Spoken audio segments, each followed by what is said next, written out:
Hello, my name is Laura Garces and I'm going to talk about is neuromodulation of urinary tract function. First definition. Neuromodulation is understood to be the definitive electrical stimulation of the sacral root S3, which by mechanism not yet well known restores the excitatory-inhibitory balance of the urination cycle that we find in chronic body dysfunction. We'll begin with a review of sacral neuromodulation. Start off with the definition. In 2002, the International Continence Society met and defined all terms relevant to continence, but unfortunately, neuromodulation wasn't really in clinical practice at that point, and so there is no official documented definition for neuromodulation. Campbell's defines neuromodulation as the use of electrical stimuli on nerves to alter the neurotransmission processes in non-neurogenic and neurogenic conditions. But even this is slightly out of date because electricity is not the only modality of a neuromodulator. For today's definition, we'll use a functional definition. Any medical intervention which acts on nerves to alter the neurotransmission processes of other nerves. A neuromodulator is any stimulus which can be used to alter the nervous system. Sacral neuromodulators, for example, or an implantable device which provides an electrical signal to the sacrum, but you could also use peripheral or transcutaneous implantable nerve stimulators, medications like Botox, posterior tibial nerve stimulators, or transcutaneous posterior tibial nerve stimulators.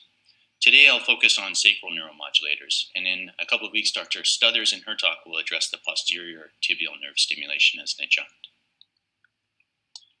The history of neuromodulation dates back to the 1800s when Danish surgeon Saxtorph electrified a metal rod in a patient's urethra. He thought that this was an appropriate approach to urinary retention. In the 1960s, Caldwell and Dease extended this work and investigated the role of the spinal cord and the pelvic nerve in voiding dysfunction. They were able to stimulate the bladder as well as the urethral sphincter independently by inserting probes and electrifying them.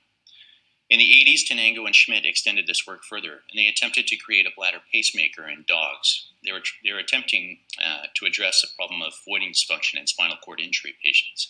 And what they hoped to design was an implantable system which would contract the rhabdosphincter during storage phase and relax it and contract the bladder during voiding phase.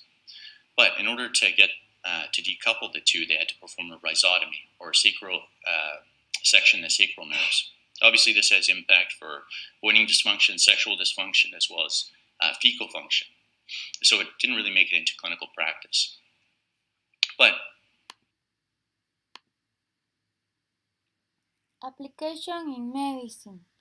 The location of the sacral foramen and the placement of an electrode in the S3 sacral root is carried out in a very simple way under local anesthesia, verifying its correct placement by the motor and sensory response or with the help of X-rays if necessary. Function, structure, location, and neurovasculature. So we're going to start off by looking at some sagittalish sections of the infraperitoneal area with our female model on the left here and our male model on the right. And of course our bladder is highlighted in both images in green. So the urinary bladder is a hollow, muscular, distensible organ of the urogenital system, and it's located inferior to the peritoneum within the lesser pelvis and rests on the pelvic floor. And in this image of the female, we can see the bladder over here, the uterus here, the ovaries here, and the rectum here. And over on our male model, we can see our bladder in green, the seminal ducts, and the rectum just here. And so the bladder's main function is to collect urine that's to be later voided by urination. And although the volume of the bladder varies from person to person, in general it can hold anywhere from 400 to 1,000 milliliters of urine, with the average capacity at around 400 to 600 milliliters. And so roughly about the same volume as a can of soft drink. So the walls of the bladder are composed of thick, smooth muscle called detrusor muscle, and this muscle is lined with a transitional epithelium internally, which in the bladder is called urothelium.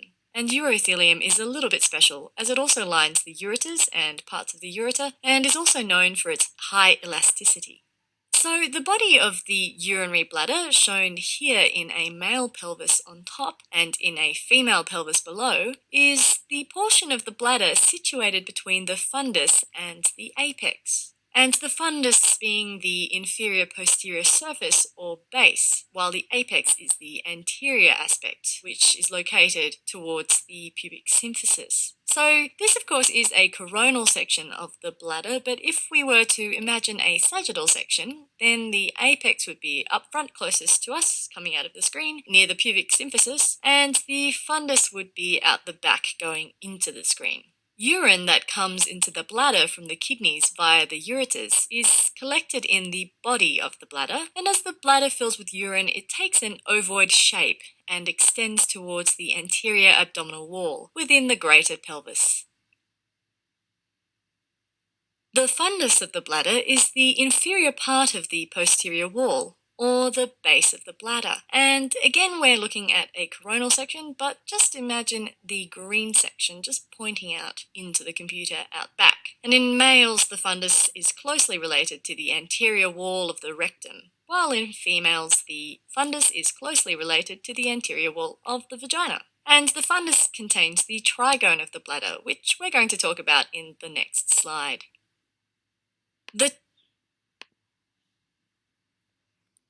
Pros and cons. Pros. Neuromodulation has been shown to be effective in or incontinence refractory to conventional treatment. Currently, we can perform the test with a simple electrode connected to an external stimulator. Cons. Voiding difficulty, frequency urgency syndrome, pelvic pain, fecal incontinence, constipation. Affiliations. So, for years, it has remained unknown how the same treatment, implanted in the same way, using the same stimulation parameters, can be successful in treating such heterogeneous conditions with seemingly opposite pathophysiologies. So, for example, on the one hand, voiding too frequently, and on the other, not voiding at all. And so the mechanism of action of neuromodulation has been an enigma for many years. But advances in technology and imaging and recent studies in animal models of these conditions have given us a much greater understanding of the complex neural network that controls the lower urinary tract, and that has led to suggested possible explanations of how neuromodulation may work. So, in order to understand how sacral neuromodulation may work, I think it's first helpful to revisit the neural control of the lower urinary tract during storage and voiding phases and how this changes in disease states. And this diagram from a paper from Bertil Bloch shows the current understanding of the neural control of micturition. So there are two principal pathways involved. Firstly, the reflex pathways of the spinal cord that are intrinsic to the processes of storage and voiding. And then secondly, there are the supraspinal or cerebral pathways which modulate these spinal reflex pathways.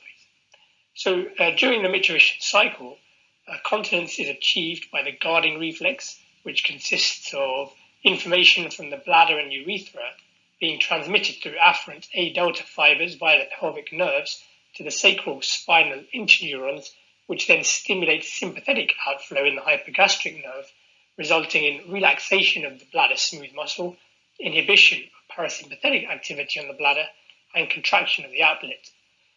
Contraction of the sphincter during filling also activates inhibitory interneurons in the sacral cord, which suppress reflex bladder activity, promoting continence.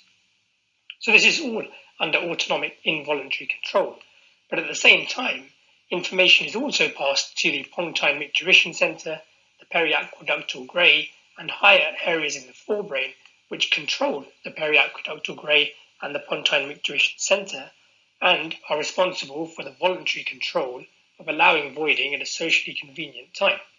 So without this input from the periaqueductal gray and cerebral areas, reflex voiding with urgency incontinence results as soon as afferent signals reach a certain threshold in the periaqueductal gray, as seen in the animal studies when the pontine micturition center and periaqueductal gray are disconnected.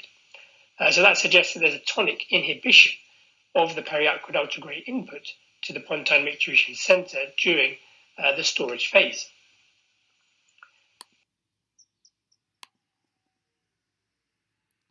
Easy applied in Ecuador.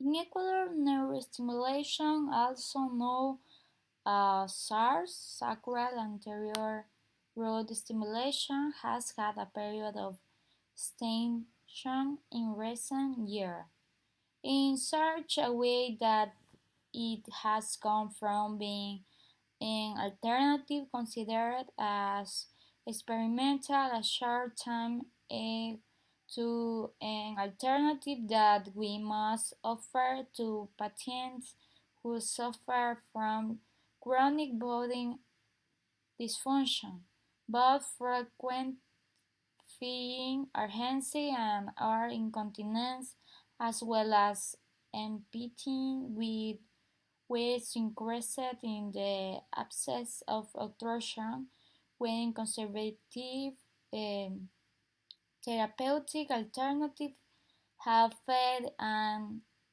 as a previous step to more aggressive surgical treatment. Conclusion. Neurostimulation is a complex technique that solves a serious situation in neurogenic patterns in addition to urinary continence. However, its aggressive maneuvers are currently making its application very restricted. Neuromodulation of the sacral roots is a simple and effective technique for the treatment of CMD in pain in whom there is no improvement or occur with less aggressive conventional treatment. At present, due to experience with the techniques and the data in the literature, it has ceased to be an experimental treatment to become an alternative supported by scientific evidence of efficacy for patients.